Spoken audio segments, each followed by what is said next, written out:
to the Mixing Music Podcast. I'm your host, Dee Kei, and with me, as always, is my lovely co-host, Live, Laugh, Lu. I'm so dead inside and I can't laugh. Just kidding, I can. Okay, well, welcome to this dark episode of the Mixing Music Podcast. That's how we're starting the year. We're going dark, dude. man. This episode is the second batch of special holiday episodes. I don't know what day this episode comes out on. Hold on, let me look it up. January something? January 2nd. I'm still vacationing. I just want y'all to know that if you're listening to this episode on the day that it is released, I am playing so much Nintendo Switch with my kids. I have probably well rested. I want you to assume that I'm well fed. I want you to assume that I am cuddling.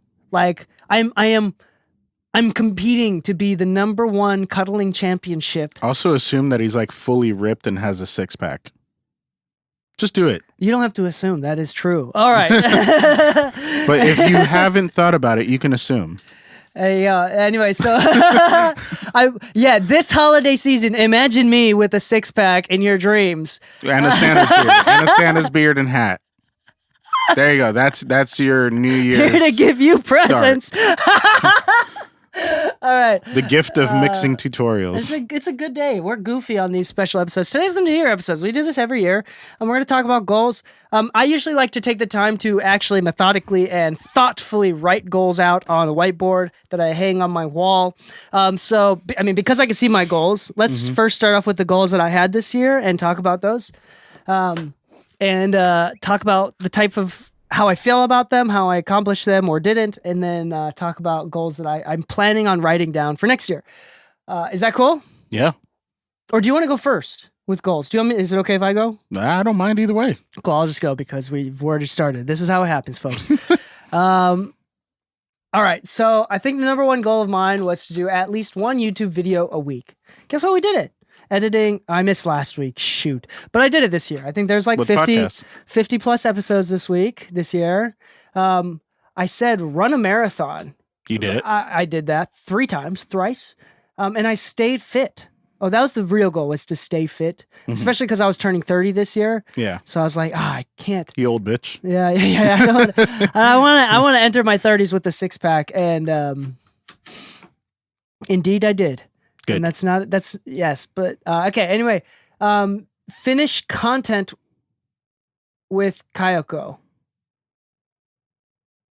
Like the kid stuff? Yeah, I think the kids book. I didn't write a kids book this year. Frick.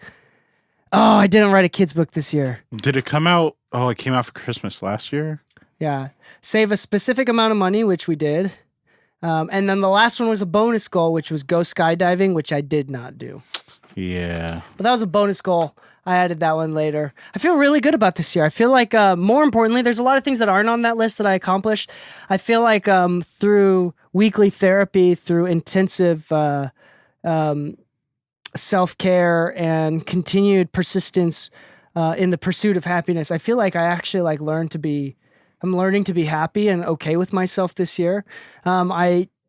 I've discovered that I suffer subconsciously deeply from feeling inferior and never feeling like I'm enough. And I'm learning to harness that power. So not to avoid it and not to remove it, but to harness it, and to use that as a source to be courageous and to move forward. Yeah.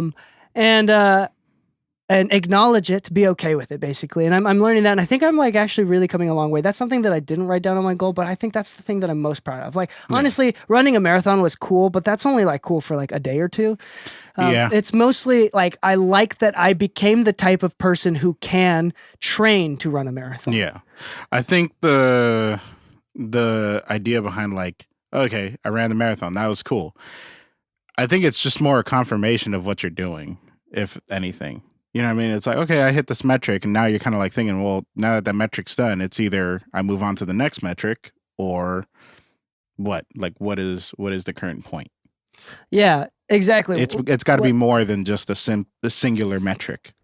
Yeah. So for that anyway, so I want to ask you what some of your goals were this year, if you accomplished them or didn't, or your reflections on them. I kind of accomplished three good ones and one personal one. The personal one I think was kind of like the biggest one, which is, and this is going to sound bad, but I think there's necessary evils at all time. It's cut off anything I really just didn't want to be involved in. Interesting. Yeah. And were you able to do that 100%, 50%? Like I'd say 80%. 80%. I'd say 80%. That's still really good. Yeah, and as an end result,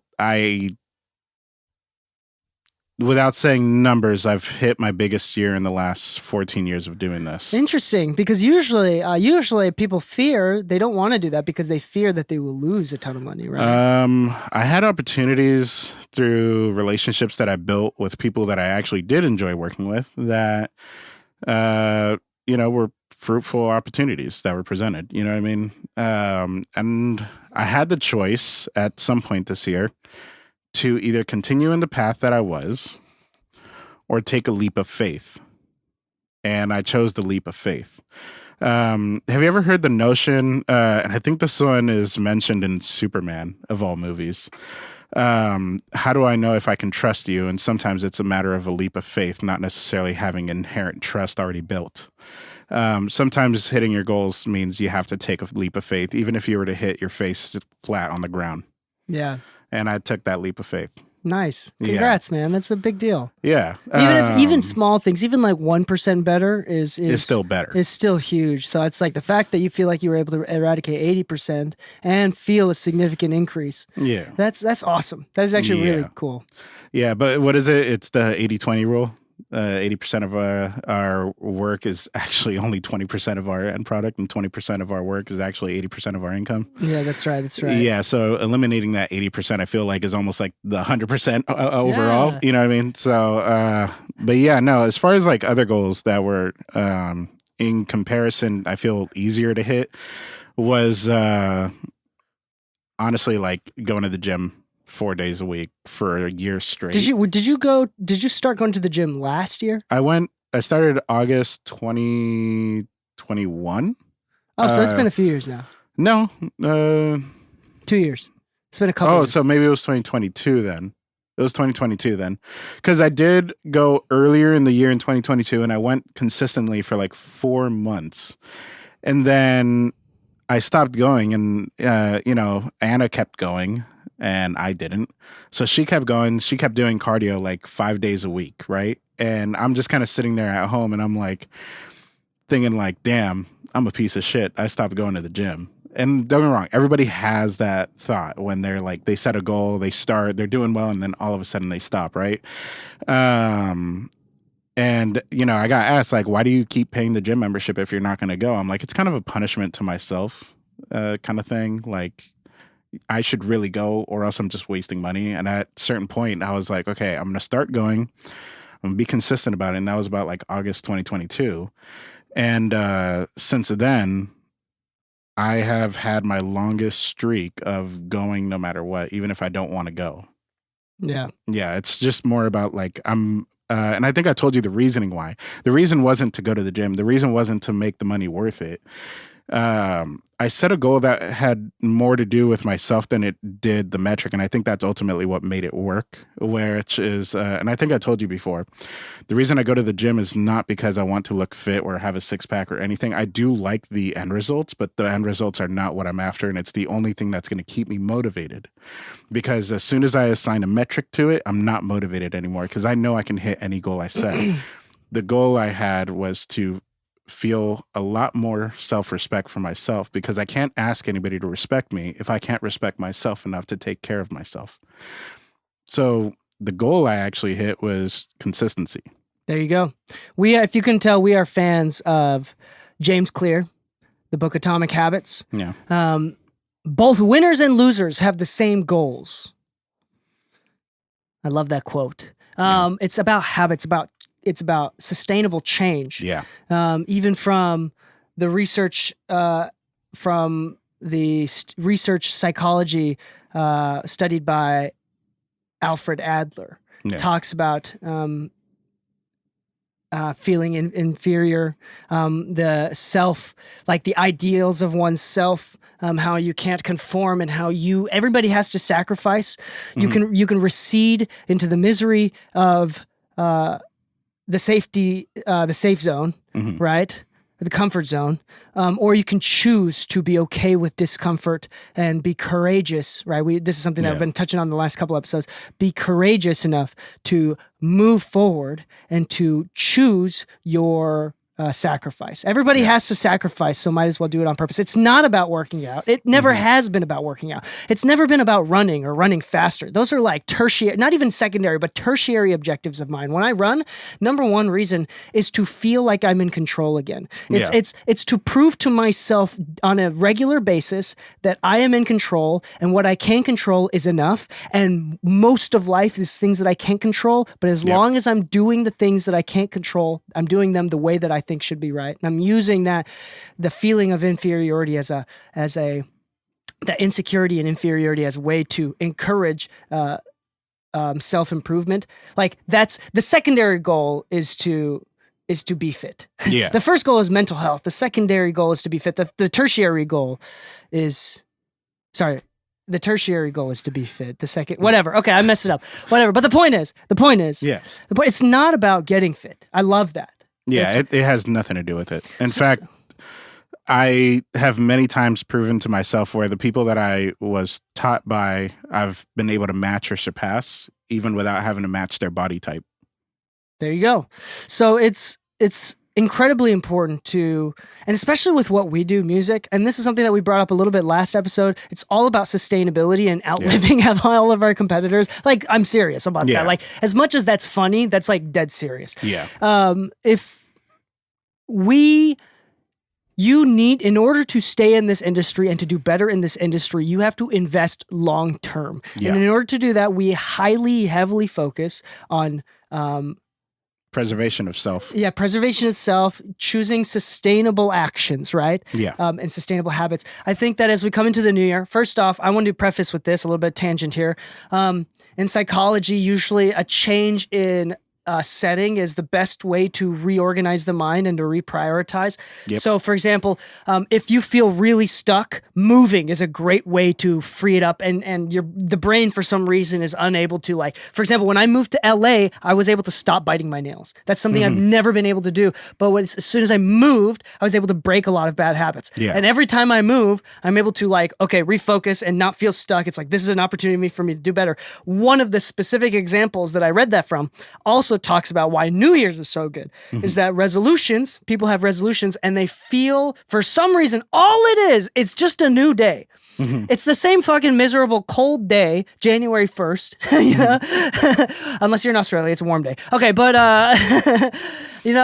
it's just a cold day. Nothing's different. Except we as a society have decided that this is the time for change. Yeah. So it's a great time to think of goals, but there's a purpose to goals. Goals is more of a target.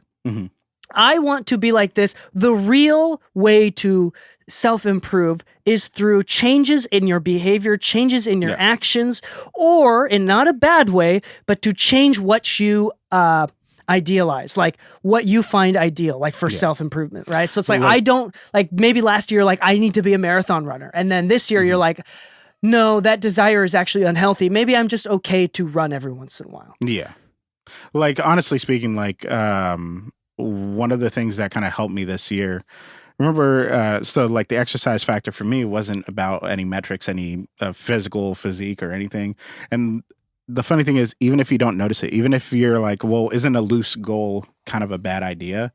There's still going to be, even if you don't recognize it right away, there's going to be people around you that actually recognize it, and that might lead to other end results. So, for instance, have you ever talked to somebody who's fit and another person that's unfit? Not saying fat or anything, just fit and unfit. Yeah, hold on. How are we gonna? Where's this going? Because that's like every day. Like everybody. Yeah, exactly. Okay, let me ask you this. In fact, I don't think that's any part of what I notice in a human at first glance. I do, because I don't. That's interesting. I'm just gonna acknowledge I'm a dick. I noticed everything. I don't hold it against you. No, it's obvious. It's obviously something that is in your subconscious. Yeah. right? Like I don't like one of the things that like I'm short, but I've never in my life been insecure about being short, nor have I even thought about being short. But the fact that like, so it's kind of probably the same thing. Like I've never thought about nose shapes either. I've never looked at someone's nose and been like, that's huge. Like, because I just don't, I've never thought. Sometimes it is huge. I mean, unless it's like cartoonish, right? But I mean, it's the same sort of idea. So that's interesting. It's very reflective of something. The way I see it is this, and this is, whether it be toxic or not, I don't really care because it was my motivator. Yeah, that's good. Anytime I talk to somebody, if I see you not having any sense of self-respect, I don't trust you to handle a project. I don't trust you to handle something for someone else if you can't do it for yourself. It's kind of like there's like local politician right now that's like, oh, I saw somewhere where it's like a local politician is living paycheck to paycheck and is in incredible amounts of debt. If he can't control his own finances, how can we expect him to control how we use our tax dollars? Yeah, that sort of idea, right? It's the same concept as when you give a poor person, and I'm not trying to make any kind of statements or anything, but if you give somebody who doesn't know how to handle their money $1 million, they'll be broke in 6 months. That's really interesting. So I want to be clear. Well, one, I want to bring up that that's pretty generalized and it's pretty harsh, but it's not necessarily wrong. It's not necessarily wrong, mainly because if you just look at it as a black and white statement, then you could see all the negatives in it and how that's very generalized. But if you look at it for what I'm trying to say, which is if you don't have self-control, then it's really hard for you to hit your goals. If you wanted to get yourself out of debt, you need self-control and you need to have self-respect for that. So a lot of the goal setting that I did this past year, and the only reason I was able to hit them is because I started trying to take myself more seriously than I did before. Not because I didn't think I was doing good, not because I didn't hit goals. I hit a fuck ton of goals. I still have the mentality that there's not a single goal outside of buying a house before I was 30 that I didn't hit that I set for my 10-year plan for myself. And in fact, most of them I hit years in advance. And because of that, these metric goals never really appealed to me after that, because then it's like, what do you do after that?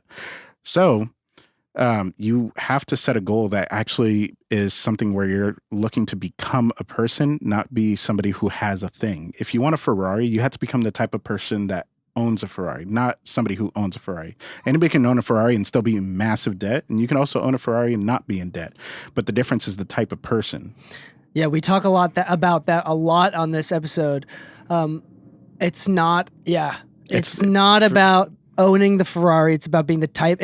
First off, it's important to recognize if you want to own a Ferrari. Yeah. And to me, I think owning a Ferrari is silly. I think it's silly. But that's just not a personal ideal of mine. But if it is for some reason an ideal of yours, we can argue of whether or not that's healthy. Yeah. It doesn't matter. But if that is an ideal of yours, like you have to be the type of person who wants a Ferrari. Yeah. And use that. Not wants.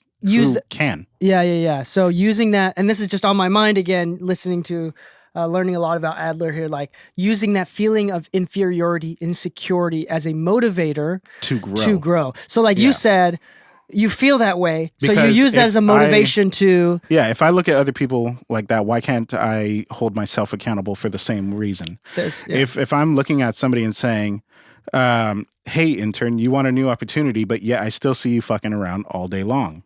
Yeah. If I'm fucking around all day long and wondering why I'm not getting opportunities, then I should be held accountable on the same level as the intern. Doesn't matter how much work's been behind me. Yeah. I've let something slip at some point, and that's evident in my workday.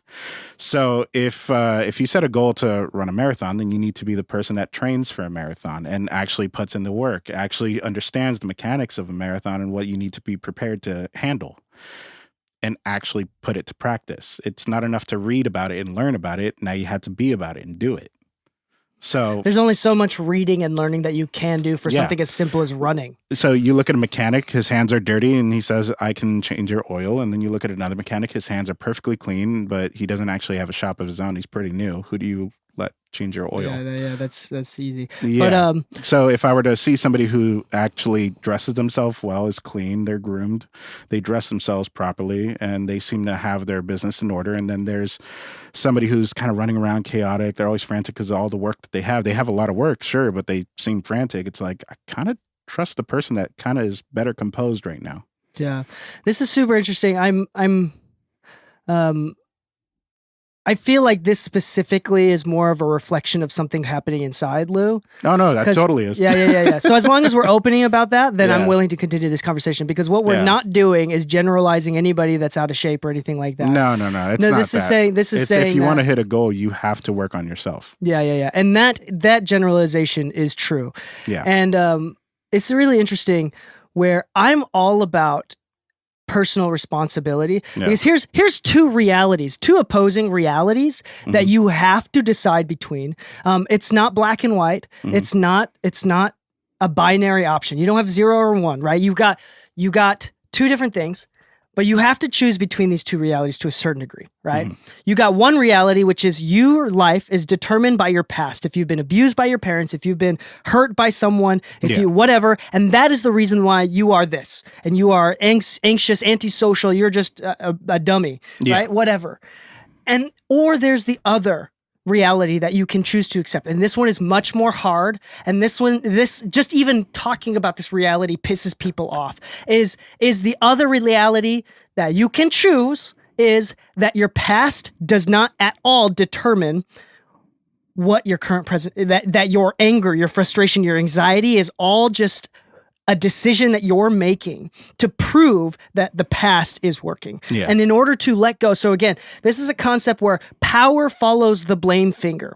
It could be your parents' fault, but as long as you keep pointing your finger to your parents, You give them the power. You give them, exactly, you give them the power. So this concept, there's two realities.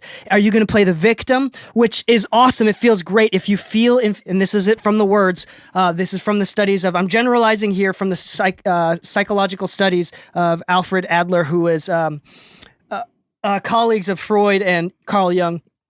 If you are feeling inferior, the greatest, that it's really easy to victimize yourself and saying that I am worse off in these different ways, because that's one way of showing superiority is to by putting yourself in a protected class and to saying those excuses. And the thing is, the problem with that is that they're very valid. Like, for example, if you were abused by your parents, that's super valid. Like, that nobody is ever going to argue with that on that. But that's where also the poison is that you will have less and less honest friends. And the problem is, like, and the thing is, this happens all the time. Like in Japan, there's always the common problem is people that are unable to leave the house. They're called hikikomori. Like, they're unable to leave the house. Like and the shutout?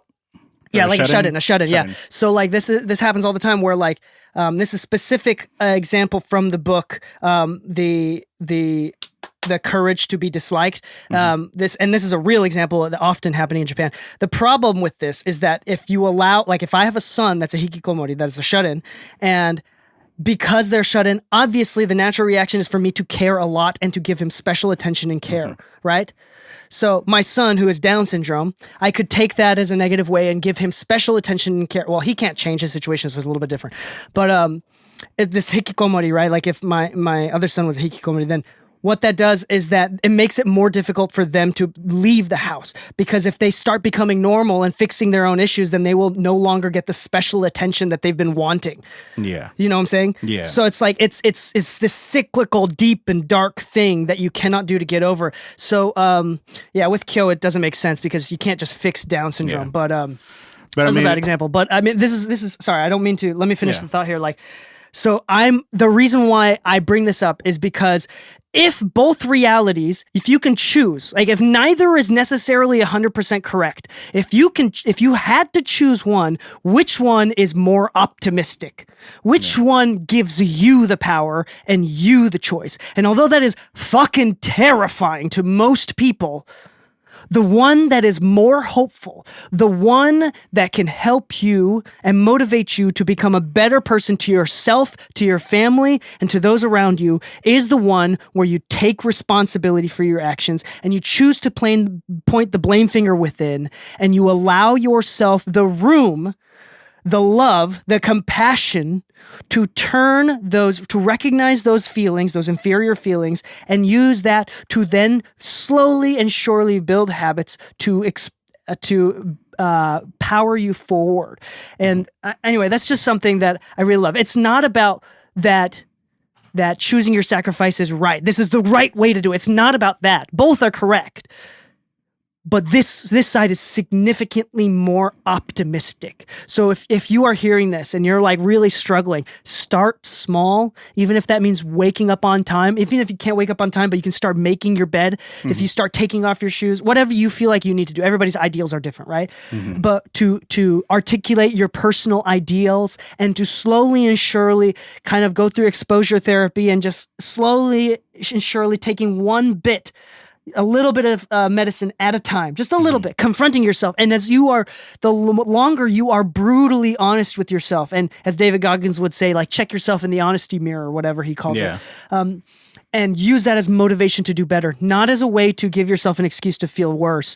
That can become the biggest power for your future. And then the reason why this is so important is because it will also impact directly your career, especially in this subjective world of art, where there's no such thing as, there's no projects that are objectively better. There's no objectivity here. It's all subjectivity.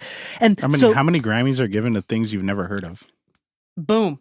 There you go. So it's like, if it's so subjective, then the one thing that is going to help you stand out in a world of subjectivity and a career of subjectivity is to be objectively more in self-control. Yeah. That is it. To take on responsibility. So kind of like what you were saying, I'm just building on that. I apologize. I just fucking ranted. I'm really passionate about it. Like, I think that this is a message that is really helpful to It's the only way you're going to hit your goals, realistically speaking. Yeah. Like, sorry, I got really passionate. I apologize. No, you're all good. I started ranting there. Because like the other thing is,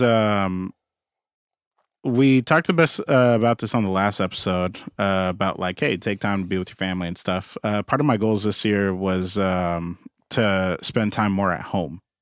Ooh. Yeah, and so much so because I don't want to be selfish. Why? Oh, hold on. Let's break that down. Sure, easily. I've brought this up on the episodes before a couple times where I was given a choice between my career and my relationship a couple times, and it wasn't like in a toxic sense. It wasn't like, choose me or your career. It was just recognition of like, dude, I'm putting in all this work and people see it. And my wife, as giving as she is, felt like she was one of the things holding me back. And I never intended for anybody to necessarily feel that way or to feel like they were necessarily burdening my progress. So I felt like the only way you could really do that is by showing that you're serious about, being there and it not being something that's impeding your career. And so I'm not saying that being home was like, I need to take a step back from work. It was like, no, this actually helped my work. Do you feel that pursuing your career is selfish in your personal life? I think it's positively selfish. I think you should be selfish about it. Like, I don't think there's a reason not to be. I think you should be selfish for the sake of your family. Would it be selfish for Anna to keep you from doing your work? To force you, to demand you to say, stop doing my work? Yes. I don't think it's selfish. I think so, and maybe in a different way. Unless, so I mean, why do we do what we do? Are we doing it just for personal gratification at the expense of others? I think that, okay, I'll say it this way because I talked about this yesterday with one of my cousins that I just met for the first time. But my aunt had been wanting me to meet him for a long time. We just don't live near each other. But he's also an audio engineer. He's the only other audio engineer in the entire bloodline that I know of. Are you doing better than him? Is he just starting off? Like, how far along his career? He might be 10 years younger than me, for all I know. Okay, I just met him yesterday. you're much further progressed in your career, significantly from the sounds of our conversation. Okay, so but I'm just trying to like place gauge. Gauge that. Bino, we were talking about because yesterday we met at a funeral. So one of our cousins died recently. Oof. Yeah. So he was young. No, it's all good. But that's kind of the point of this. Life and death is non-negotiable. It's non-negotiable. You don't choose if you live and you don't choose if you die. I mean, you can, but you die nonetheless, whether you choose to or not. So when they say the only truths you have in life is, or guaranteed things in life is death and taxes, or taxes and death, whatever the fuck the saying is. The point is, if that's the case, then why wouldn't you want everybody in your life to live the best life they can ever choose to be here? They didn't choose to be here. So why not be given the opportunity to seek and excel at what you want? Why not push them to go that hard? If you were to tell somebody, I don't want you doing that anymore, no matter how passionate you are about it, it's got to be for a really fucking good reason. So if I were to ever tell somebody you shouldn't do that because I don't want you to, and that's the only reason, then I'm being selfish as fuck and I should not be around you. But if you were to tell me, hey, I feel like I'm holding you back and I feel like I'm part of the issue of why you haven't been able to succeed as much, that's a very different approach. That's a selfless approach, because no matter how much it hurts you, you know that it's better for the other person. So, well, I mean, in an ideal scenario, you wouldn't have to hurt yourself at all. No, exactly. But sometimes you're blinded by how hard you're going to seeing how you affect those around you. And at that point, it's your decision what you want. And one of the things I've always believed in since I was a kid is having myself be married one day. And I want to be with somebody who can see past their own things. And I also want to be that person. So I can't ask somebody for something I'm not willing to do. So why would I want to be with somebody that's entirely selfish? And if I'm going to be entirely selfish, then that's what I'm going to end up attracting, right? So I would rather say, you know what? If you want to go hard at this, I'm going to support you. I may not have to fully agree with it, but I want to see you succeed. Because this is your life just as much as you're living as a part of mine, I'm living as a part of yours. And I would rather be a positive in your life than the one that holds you back. So do you believe that the same action can be both selfish or selfless depending on the person or the motivation? Totally. I think that's possible. I don't see why it couldn't be possible. So to feel selfish is very subjective. Mm-hmm. You could do the same thing. Yeah. Pulling water from the well to feed your family, pulling water in the well so nobody else can get it. Yeah. Right. So it's like, I think it's a perception thing. First off, I think this is actually a really good topic that we could do a whole nother episode on. This is something that I felt as well, kind of combating the feeling of I feel selfish for being able to do what I want to do because I feel like I'm doing it at the expense of somebody else. So let me ask you this, even with that notion in mind, would you feel the same if you were successful versus completely unsuccessful? Would it be selfish of you to excel and succeed at what you love to do, knowing that it puts food on the table with no regards of any kind of danger behind it? I think that because at that point you would just be doing you. You would be so to speak, man of the house and providing for your family. No matter whether it's something that you enjoy or not enjoy, you're still doing what you're supposed to do, but you get the luck of doing what you love. Yeah, I don't think it would be either way, selfish or selfless, because whether or not I'm doing well or to do poorly, I think is unrelated. I think it's more tempting when you're doing poorly. I think it's more tempting to feel selfish because then you don't know why you're doing it anymore, right? Like nobody else. I'm doing it to affect. But if it comes at the expense of others, yeah, I'm doing it. That's a form of psychopathy. Yeah, if you can consistently take advantage of others and not feel remorse or guilt over that, that is by definition a form of psychopathy, which is psychopath. Well, to be a psychopath. I hope I'm not in that category. Yeah, so that means if you are feeling any form of guilt, congratulations, you're not a psychopath. But I want to say that I don't think it's healthy to feel guilty pursuing what you love as long as you continue to remember why you're doing it. For example, music is something that can change our lives. It changed yours, it changed mine, it saved mine, it's probably saved yours too and saved many people. We've recognized the good that's come from music, so we want to give that gift to other people. Yeah. That's a very long and endearing flame that burns a long time, right? Yeah. And versus I'm looking for clout because I want to be recognized and feel superior. Yeah. That is very short burning fire, right? So that is a little bit more selfish. And I don't think in the past I felt like selfish because I'm doing what I like to do. I'm lucky enough to do what I wanted to do, and I'm doing it well, but it always felt like at the expense of somebody else. Yeah. But if you properly have an abundance mentality, believing that there are enough jobs out there, there are enough gear, because there are. Yeah. There's little, but there's enough money for all of us, whoever wants to make it. Yeah. Then that's one of the ways that you can continue to remind yourself this is not a selfish thing. You can work hard and it could be a selfless thing, but there are balances on all of this. Like work is just one variable in a very complex computation work, like compared to like family time. And you said with Anna, it's time with Anna versus like working out versus reading. And there's so many things we want to do. Yeah. I'm just really interesting because this is something that I feel like a lot of creatives that are doing decent have to go through. Is like the understanding that like sometimes we feel selfish, and that's actually. I think it's healthy. Well, I mean, it's healthy to come to that conclusion, but it's not healthy to stay in that conclusion. I think it's healthier to get past that, to acknowledge those feelings, and to move past that. I think that's why I had the goal of spending more time at home. Yeah. Because one, it actually helped more than just being home. One, I think my aside from just my marriage, like I've been with Anna, we just celebrated 13 years last month. I feel like relationship wise. Sorry, that was late. No, you're all good. Like Patrick, hi. But it's funny. I one day want to just clip all of our laughs from all the episodes and just put them on a YouTube loop as like white noise for people. It's just us laughing.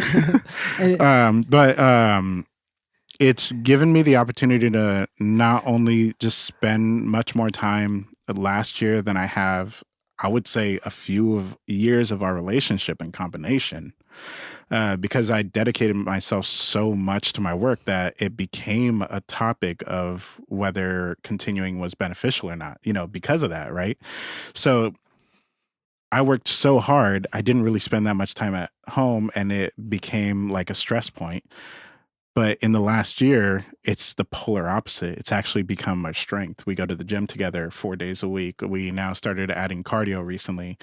Not only that, but we actually go to more family events, which was something that a lot of her family, not that they like never saw me, but they would bring up like, man, the last time I saw you was like 2 months ago, and they have like gatherings every other weekend. So that's quite a few gatherings you just skip, But because of that, I have a better relationship with not just her, but her family, my family. My nieces are growing up, and I've gotten time to actually see them grow up and like just hang out with them, play with them once in a while. I've gotten to actually dive into my hobbies more by just learning to take more time for myself, which is actually making it so that I don't burn out as bad in the work that I do, and I can actually work a bit more focused. So the whole idea of like wanting to go home started off as just wanting to be a better person to the people that are around me. And it's inevitably actually helped me build a better career. Yeah. Your ideals changed. Yeah. It just changes. Ideals changing is actually very natural. I think a healthy thing. Yeah. But the ideals before was work as much as you possibly can, because there shouldn't be any stone unturned. But at that point, I'm just running erratically around, turning every stone, even if it shouldn't have been a stone that ever needed to be turned.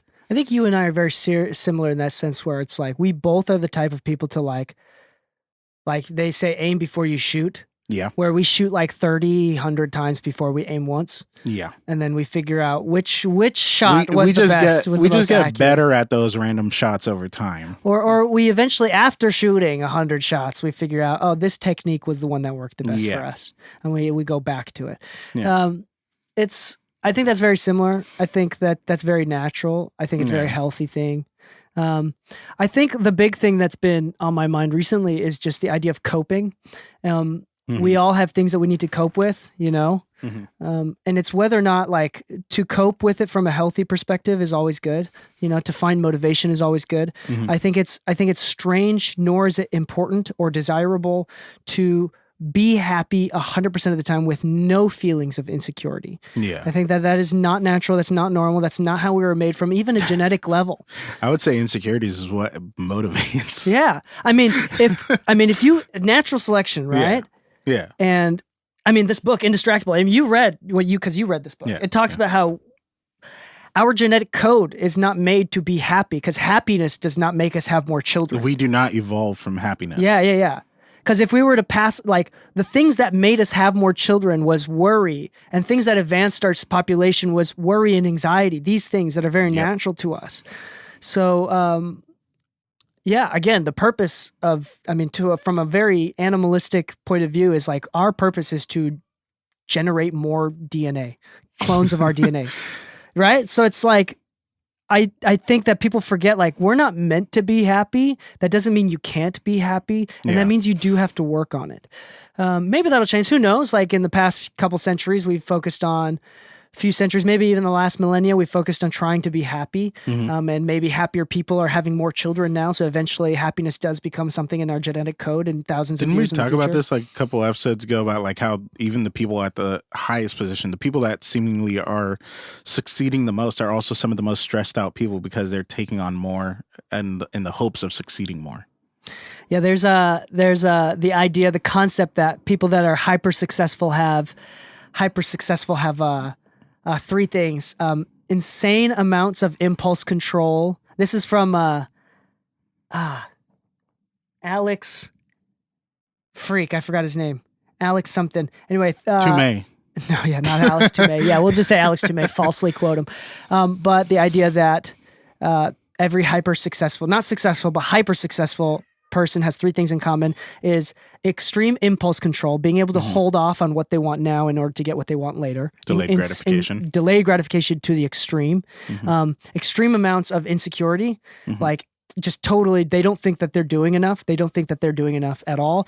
And then extreme amount of feeling superior. So a superiority complex to a certain degree. They feel like they are inferior, but they deserve to be superior, and that they can change. They are the ones that can change the world, that they deserve through hard work and through attaching yourself with other people. They can continue to rise in power and to show dominate and show superiority over. Anyway, that's the three things that most people have in common. It's not, and then there's I don't know where that test came from. I actually don't think it's like a tested thing. I think that's just Alex talking from just instinct, from his personal experience. There's also studies that show having to-do lists, making your bed, waking up 3 hours before you wake up, exercising minimum of 30 minutes a day. Those four things can actually determine a millionaire, statistically speaking, to determine whether or not you'll be a millionaire more than anything else. So there's like a bunch of different studies, but the point is taking on personal responsibility. The two realities that we talked about earlier, like you chose the reality that I am sacrificing my family, and you chose to grab personal responsibility by the balls and do what you know you needed to do. And what you know you needed to do is very different from person to person. You may feel like you needed to spend more time with family, but somebody else who's built differently, literally, is with different genetic code, may feel like they need to work harder or whatever. And there's no right. Which you still can do just within the time that you allotted. So it's this fine balance between right and wrong based on your own core value sets that you determine. Number one, you have to figure out what your core value system is, what your ideals are, realign them to articulate them, figure out what's important. Some people want kids, some people don't. That's not important. The point is that the important part is that you decide, that you are able to articulate why for yourself. That you're not lying to yourself when you create that list, and then slowly, bit at a time, working your way through that list and finding little bits of improvement towards that. The crazy thing is nobody is right. There's no right way of living. There's no right way. And this is a concept, level 6 of conscious thinking that people understand. Like there's no right way of living, or there's no culture that is dominant. There's no religion that is going to work for everybody 100% of the time. It's everything works differently for everyone. We understand that concept, but there's a step after that. And that is to articulate, take personal responsibility, and doing the right thing over the course of time will bring objectively positive results. So even the concept of what is, I mean, there's even religions out there that smoking weed is like a major part of that religion. And that may be good, but not for everybody. I'm so curious. To that religion. Rastafarianism. I'm just saying, or just in general. There's cultures where smoking weed is very normal, very good. LA included in that one, right? But I mean, over the course of time, if you, depending on who you are and your genetic code, we don't know if it's not objectively wrong or objectively good, right, to have THC in your system. But if you know yourself well enough to know that this is not helping me achieve my goals, you need to stop, right? Yeah, you're aware of what it's doing. Yeah. So it's more of the concept. Sorry, I'm losing my train of thought here. So let me try to finish this up. Self-control. The seventh layer of consciousness is more of understanding that nothing is objectively true, but it can be over the course of time. For example, if you smoke weed every single day for 30 years, ever since you're 15 years old, over the course of time, you'll recognize that that was a bad decision. But you can't tell that it was objectively bad until time takes place. Yeah. So you have to understand that there are things that are objectively right, but you have to first figure out what your ideals are. So maybe the ideal was I want to be more calm and peaceful, and I want to not care. And maybe some people, rare, I don't know how rare it is. I mean, it's not my thing, so I have a hard time understanding. But some people, weed is the right way to do that. Yeah. I don't know, but it's only, you can only determine it through the course of time. Yeah. Anyway, sorry. Even then, no. Oh man, I think my logic was really flawed on that last little bit. I have to think about and reconsider what I just said. I'm going to think about it and come back to you on that one. But on that note, you gotta anyway. Sorry, I'm like I keep doing this. I keep ranting recently. The point is, with goals, with New Year's, what do you want to do? We talked about this with the episode on desire. Yeah. What is it that you want to do? Do you want a career in audio? Do you want a happy family? What is it that you want to do? Articulate that, write it down, right? I think that's the most important part of writing goals, is to write it down and to properly articulate your core values. Number 2, on top of that, is as you do that, you will naturally create goals, which are more guidelines. This is determining what I want, but goals are not what winners and losers have the same goals. Goals are not what help you become better. It is your day-to-day actions,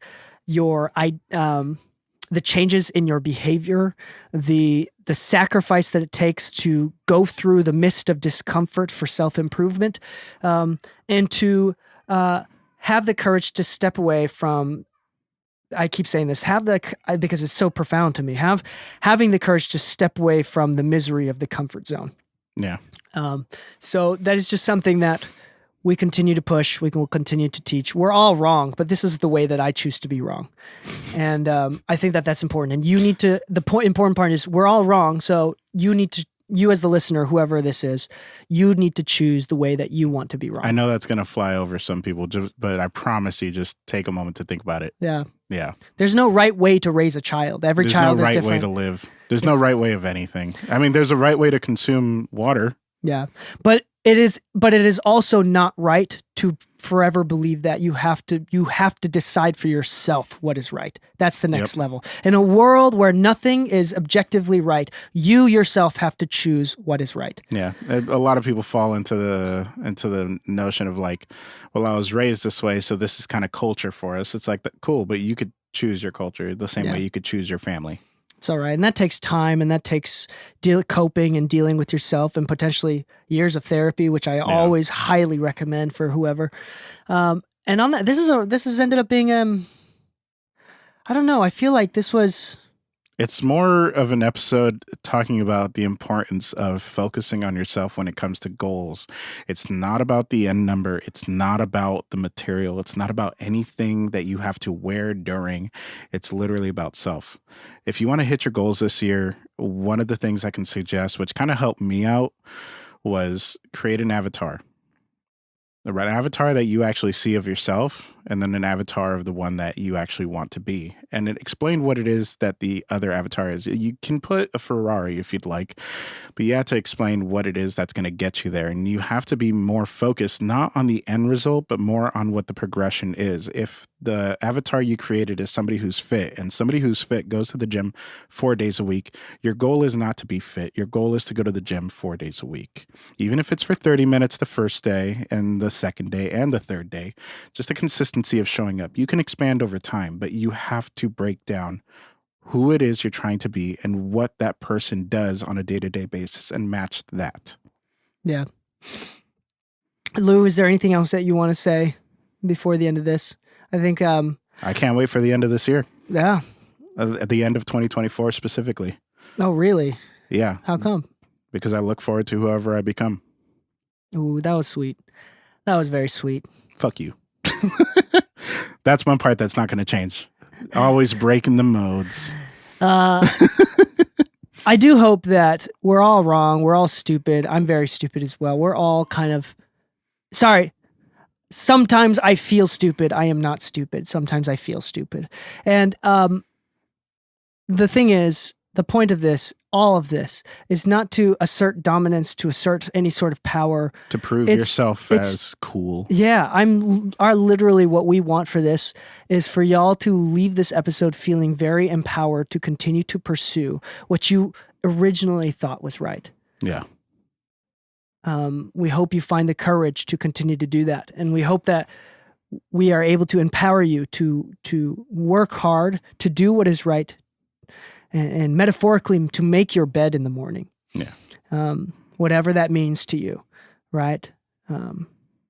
And I know that you can do it. I'm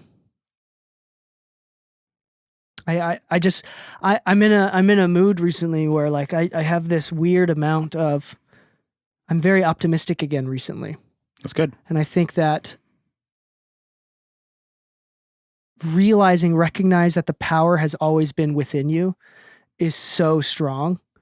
Yeah. And I hope that everybody that's listening can feel that, at least feel my sincere passion around it. This is a quote I love. The transference of passion, being around passionate people, is enlightenment. I hope that you are feeling very enlightened.